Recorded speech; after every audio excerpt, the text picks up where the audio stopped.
Welcome back to another explainer. So today we're tackling a pretty provocative question. What actually happens inside a country when it goes to war? We usually hear all about the battles happening abroad, but today we're going to look at the power dynamics, the money, and the class struggles happening right at home. It's a completely fascinating historical paradox that forces us to look past the battlefield and straight into the boardroom.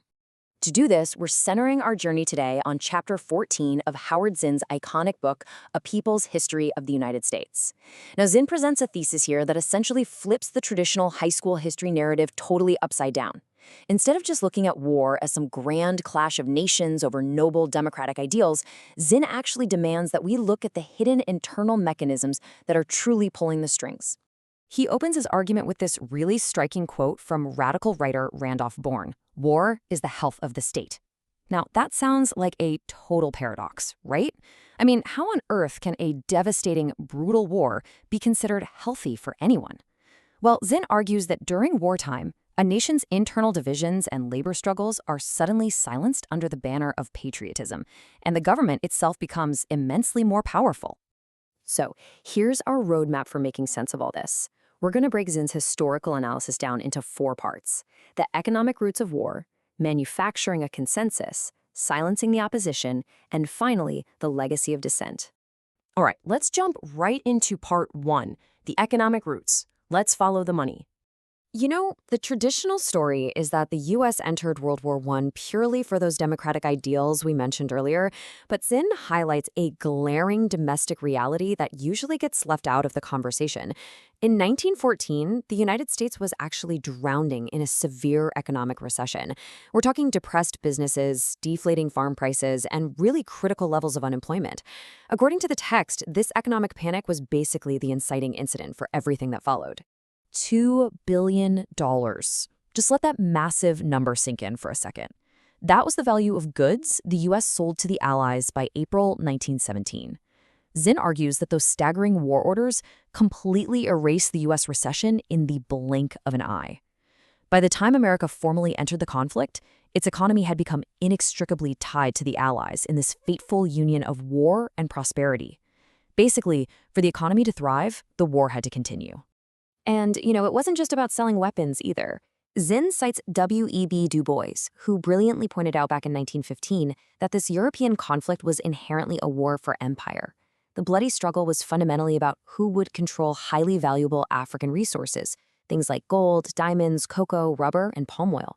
It was essentially a violent global competition to hoard the raw wealth of the colonies. This economic drive perfectly mirrors what Eduardo Galeano wrote about imperialism. He noted that foreign capital and resource extraction are the true historical engines of global conflict. Imperialism, he argues, is fueled by the rapacity of industrial centers that are just feverishly seeking world markets and natural resources. The underlying thread here is super fascinating. These modern wars are deeply, profoundly tied to economic expansion. Okay, moving on to part 2, manufacturing a consensus, or how to force participation. There is a massive contrast in how this era of history is told. Traditional historians often claim that entering the war was this organic, public-driven choice.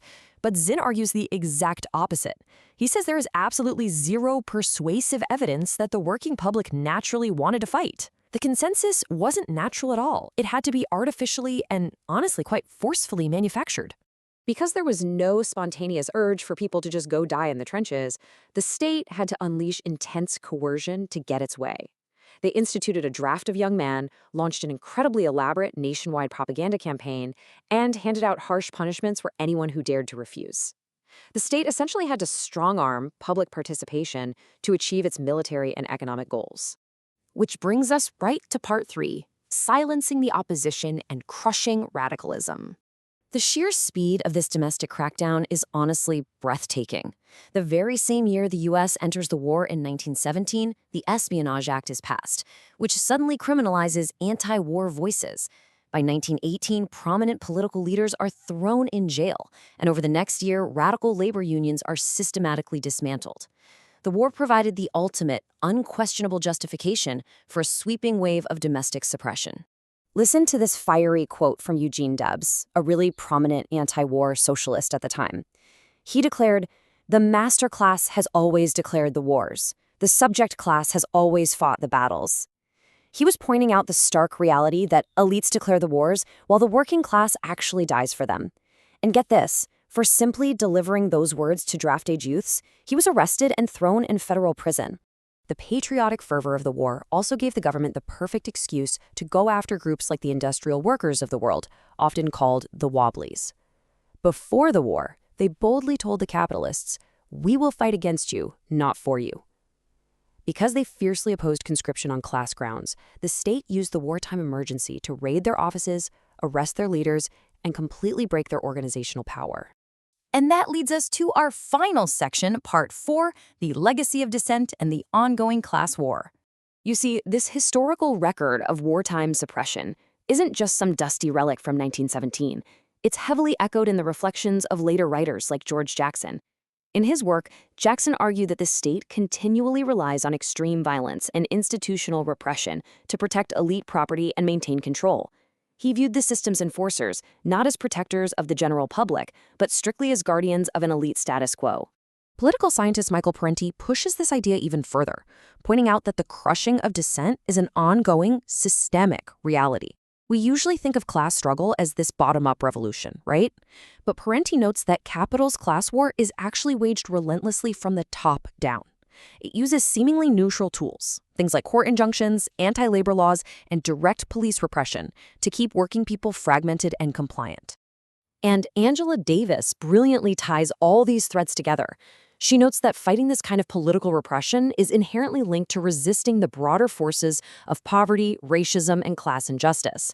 Basically, the struggle against a state's wartime abuses is ultimately inseparable from the everyday struggle against the systemic inequalities that define so much of modern life.